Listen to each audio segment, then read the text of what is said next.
Asa, what are you doing out here? You can't be out here. There's no bird trainers. Oh, you were helping me finish recycling. Thank you so much for doing that, sweetie. Showing us how easy it is to recycle. But, sweetie, you cannot be out here right now. You're going to get in big trouble without any bird trainers. So listen, you gotta go in the back here, okay? We'll figure out what to do. No, we're gonna figure out what to do later, okay? I don't know where they all are. We'll go try to find them. I know, I gotta finish cleaning out here, okay? All right, we'll see you later. You just go home. If we got all this stuff out here, the bird trainer's gonna be furious when we find all this stuff out here. Hello everyone, and welcome to the Emeritus Wings of Wonder Theater. My name's Dustin, and I'm so sorry I'm late. I'm just a brand new trainer here with a whole brand new team of trainers here at the Bird Show. If you guys have been here in previous years, you guys might remember Gary. Gary started this show 35 years ago, but yeah, exactly, yeah, give a round of applause, yeah. But this year, he happens to be retired, so you're stuck with me.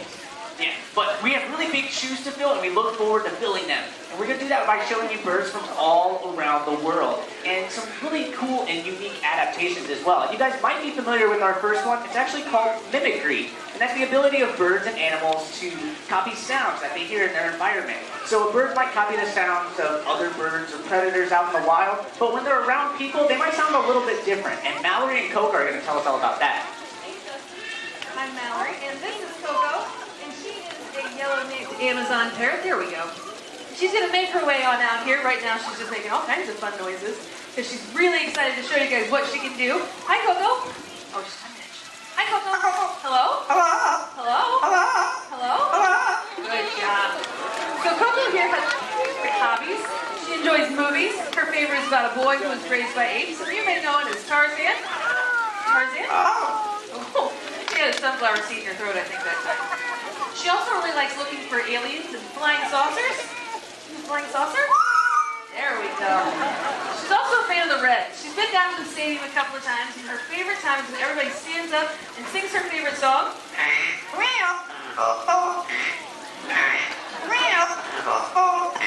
That's Coco, our yellow-named Amazon. Apparently she's going to stick around for a little bit. But, although that behavior is very cute and endearing, parrots make very challenging pets. Yeah, that's right, Mallory. These parrots can live to be about 50 or 60 years old, so having them is a really big time commitment in the home.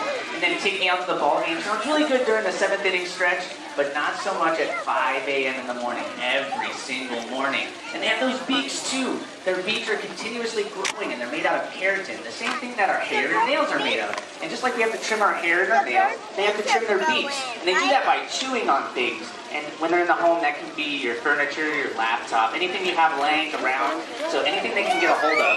Now, beaks are really important for a lot of different birds, and especially for birds like Terry. And Terry is a rhinoceros hornbill from Southeast Asia. Now, she might look a little different than birds that you typically see here in Ohio. It's because of that third part that she has on the top of her head. It's called a casque. Now, it's almost completely hollow, and that's really important for birds because the heavier you are as a bird, the harder it is to do that, to fly. So it's really important that it's almost hollow. And that casque also acts as a resonating chamber. So when she makes calls out in the wild, she might be calling for friends or potential mates. That casque helps it travel for miles. Now, Terry and rhinoceros hornbills are very important in their environment for seed dispersal in the jungle. Now, Terry likes to eat a variety of different fruits, and she'll eat most of the fruit, and that's seeds included. Now, she does not pass the seeds, or she will pass the seeds, so when she goes number 2, she likes to spread all those seeds, and it will help populate all of the jungle. Now, Terry looks very unique because she's a little bit different than birds that you might see here in Ohio. She has that really, really long beak, and that's because she loves to eat fruit, like I was talking about. So she doesn't have her feet that are built so much for climbing around. She cannot really get to them unless she uses that really long beak. There's a beautiful flight just like that. Sometimes I just love listening to the background music. It's just so majestic as she flies on through. And that was Terry, our rhinoceros hornbill. Dogs are really cool too with their bills.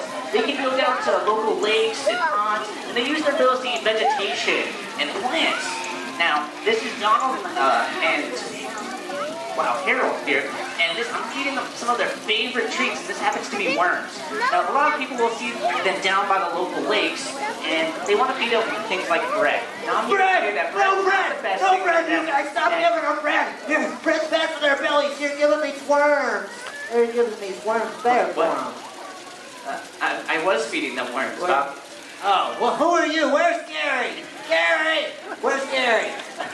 Gary's retired. I'm Dustin. I'm one of the new trainers here. He's real tired. I know. He's an old guy. He takes a lot of naps these days. But where'd he go? No, he's retired. He no longer works here. Oh, so I'm stuck with you all summer? Yeah, you're stuck with me, man. if that's how you want to look at it. But I was telling everyone about the ducks and all the different fruits that they eat. The plants and vegetables like Corn.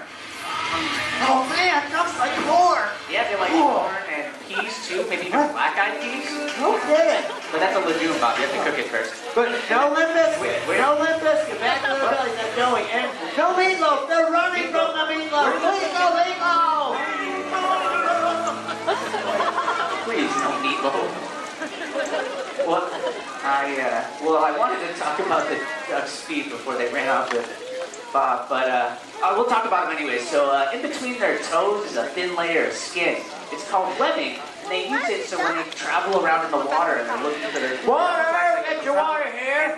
Here, new guy. I brought you some water. You know, it's a little chillier today, but... Thank you. Ow! Oh, yellow card! Ow, it hit me so hard. I've been watching a lot of World Cup, so I'm working on my acting. Hey, you don't want any of this water? No water, thank you. All right, well, in that case, I'll finish the rest of my $8 bottle of zoo water. $8 bottle of zoo water. Well, you've been saving up all week for that, Bob? Oh, about a week and a half, but who's counting, you know what I'm saying? Well, how you doing with all the changes around here? You know what? Times have changed. I gotta find a person you can trust. I want a trustworthy person. Oh, well, what about Sydney?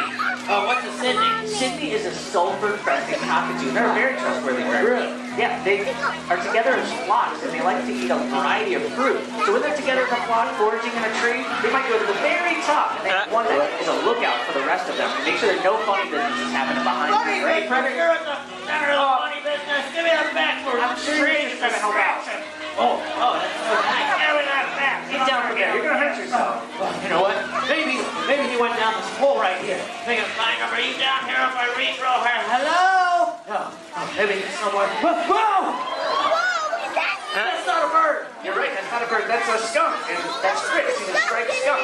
Well, what's he doing to my corn? See, he's not doing anything to your corn. He's just digging. He's looking for lots of his favorite treats, insects and worms. Oh, so he's helping the corn. Exactly, he's helping the corn. He's eating the things that would eat your corn. He also likes a variety of other things like mice and rodents. He's kind of like nature's pest control. Oh, fascinating. You know what his favorite amusement park is? What's that? Diggerland. It's in New Jersey, but you didn't know that. His favorite album? Alice in Chains, Dirt. I bet you didn't know that. His favorite song of all time? Digging in the Dirt by Peter Gabriel. And his favorite coach? Digger Phelps. I bet you didn't know that one either. No. Who's Digger Phelps? Oh, Digger, he used to coach college basketball. Now he's on ESPN as a commentator. Oh, yeah. Yeah. I think Pretty guy with the highlighters that match his tie. I don't know if you knew that. Oh, I didn't. Fritz really getting into his job today. Yeah. Right, he's like the cool air. All right, well, thanks, Fritz. There's been Bye. a lot of worms in there today. Yeah. Oh, but I wouldn't go over there yet. What's that? Fritz leaves a nasty must behind. I wouldn't. Oh, why did you worry? It's so terrible It over was here. literally just in the process of boarding. My eyes are burning. Oh, I can't even breathe. This is another one of your World Cup things. No, this is real. Oh, I'm just gonna take a breather right here. Well, you can't leave Bob laying on stage. He's really gonna stink up the place, probably worse than Fritz. So, can we get a member of the cleanup crew? Yeah, the cleanup crew. This is Boris. Boris is a black vulture. Are you all right there, Bob? And Boris is really important in this environment for disease control. He can strip a carcass straight to the bone. To the bone! Give him my hat back. And he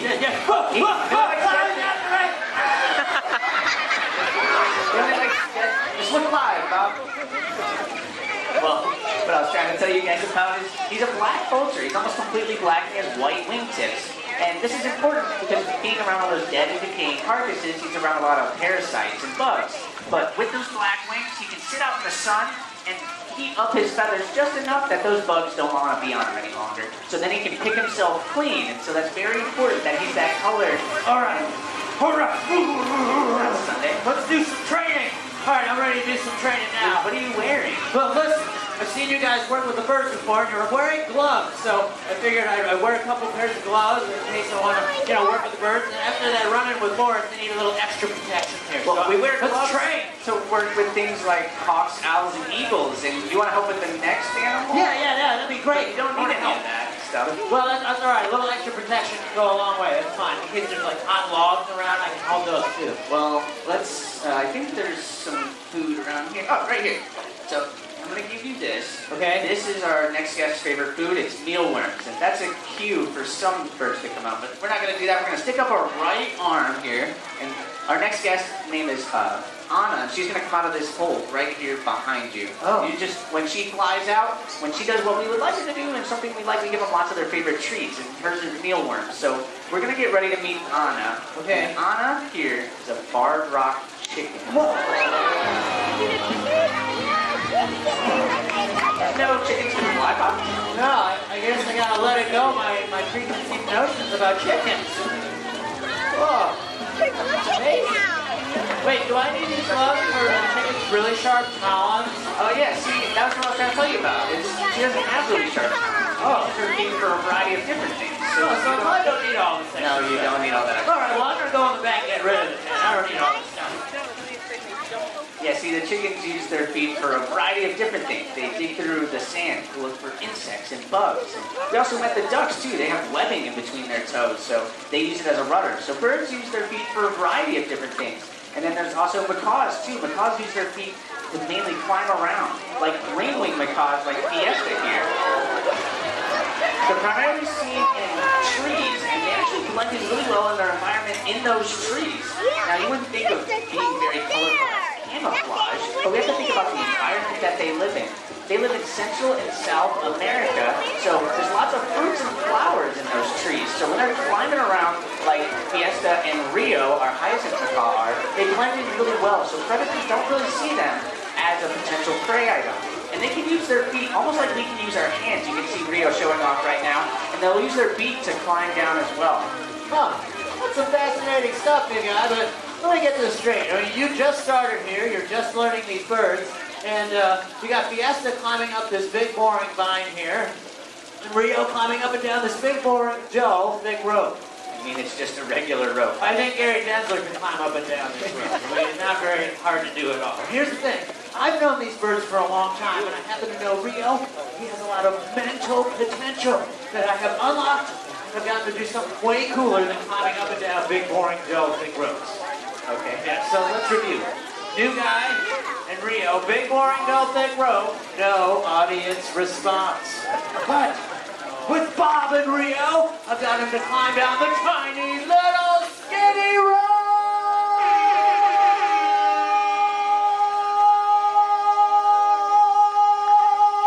Wow, you got quite the pipes there. Really, it's like a thread. You can get sweaters with it. And therein lies the challenge, because Rio has big feet. So he has to get his feet really tiny to climb down the tiny little rope. And there's a little treat in the bucket for when he's done. Now, before he gets started, we're going to let him get a measurement in his feet. Very important. Measure twice, climb once. Safety first. All right, he's got a good measurement. So, a little windy today, so he's going to kind of make some calculations. The angle of the sun, a little bit of breeze there. Take the eye of the cardinal that's flying around up there. So he's just making some calculations. He's a smart guy. Yeah, so you don't want to, start climbing and then a gust of wind. Oh yeah, because he wants so to use calculate it out. Let's start over. And he wants to make sure that he can use his feet. Yeah, and that's okay, Bob. He talked about how smart they are. I mean, if it's easier to pull up the rope to get the treat rather than climb down it, then that's what he's going to choose to do. It's all with the training and setting up the bird for success. Well, training's just too hard. I'm never going to be a trainer. Never! You can be a trainer, Bob. No, don't head to the back yet. We'll bring out another bird and we'll talk more about training. No! What? No. Justin, run! Wait, what? It's just It's Boris. He's not gonna hurt you. It's okay. Oh, now you're over there. Where was he? Just came out of nowhere. It's fine. He's just a black vulture. It's okay. I'm gonna hide. I'm gonna hide right here. Yeah, hide behind No, the he's tree. gonna find me. Birds hate trees. I'm gonna hide this turtle shell. He'll never find me in here. See ya! Abner. And Abner is an Abyssinian ground hornbill, and she's from Africa. She gets her name from being on the ground so often, but hopefully Kyle's gonna get a really cool shot of those white wingtips as she flies by. Kyle, are you okay? Bob, could you come out here? All right, you guys coming back? I don't know how long I can keep her entertained. So, this is Abner, and they walk around the ground, and oh, that's right, they eat turtles. So they go up to a turtle shell, deliver a series of powerful blows, just like this. Eventually cracking the shell open and eating the inside, if you can do that, because they have a strong neck bone and a strong beak, so they don't hurt themselves, okay? All right, go bye-bye now. All right, go home, bye.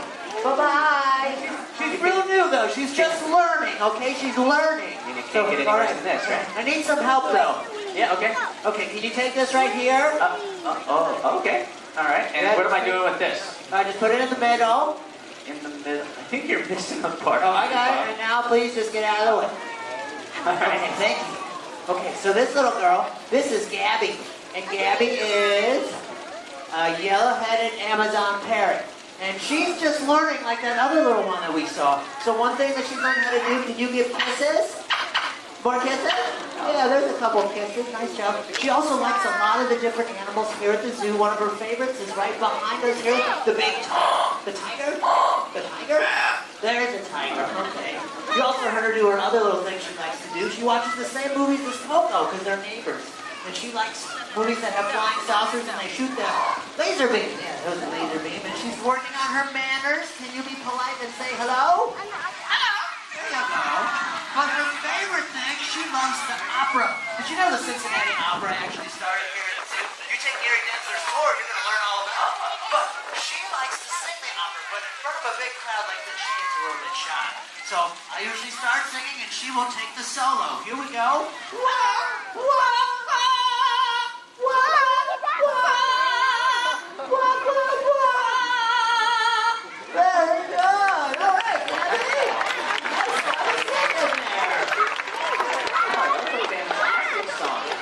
What song is that? Oh, I'm not quite sure. All opera kind of sound the same. Well, it seems like Bob's doing a really good job out here with the birds. He saved the day with Abner, did a really good job with Gabby. What do you guys think? Is Bob doing a good job? I agree with you guys. Do you think we should give Bob another chance, kind of like what we did with Gabby? Let him show off another bird? Yeah, that's a really good There's a idea. commotion. What happened? Heard my name. Oh, God. You're running up on me. Yeah, sorry. Well, we were just talking about you, and it seems like the birds really like you, and you really like the birds. Oh, I love the birds.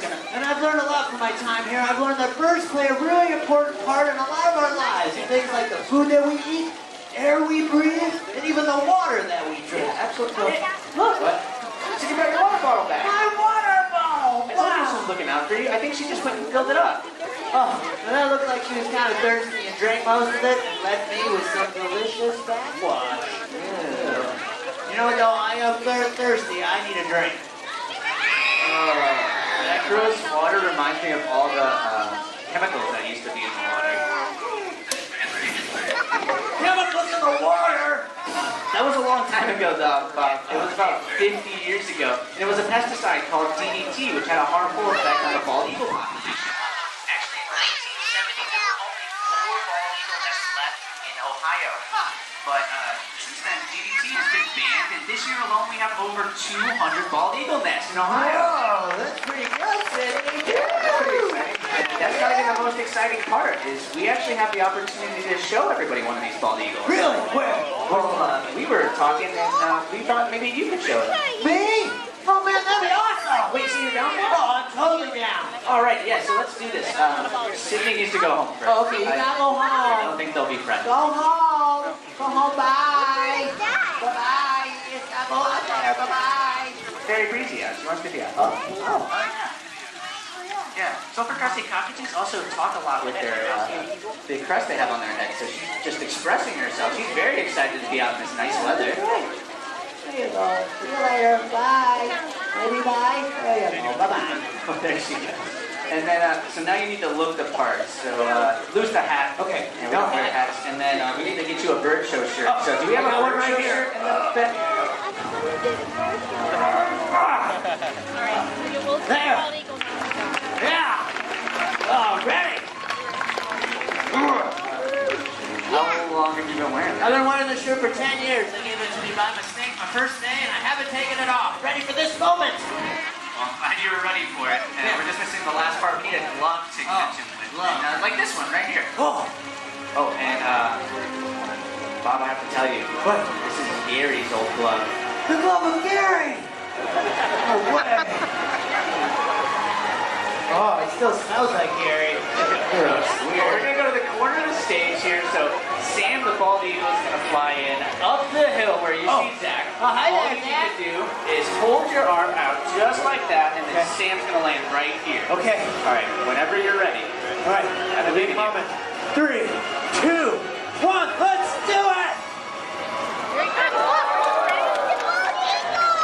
Wow! The bald eagle. That was a fantastic flight, Bob. And I think now that you've officially caught the bald eagle, we can make you an honorary member of the team and an official bird trainer here at the Bird Show. No way! I'm a bird trainer now. I get it. Well, congratulations, Bob. And from all of us here at the Emeritus Wings of Wonder Theater and from Aisle 2, we'd like to thank you all for being here. We hope you enjoyed our show, and we hope you enjoy the rest of your day here at the Cincinnati Zoo. Goodbye, everybody.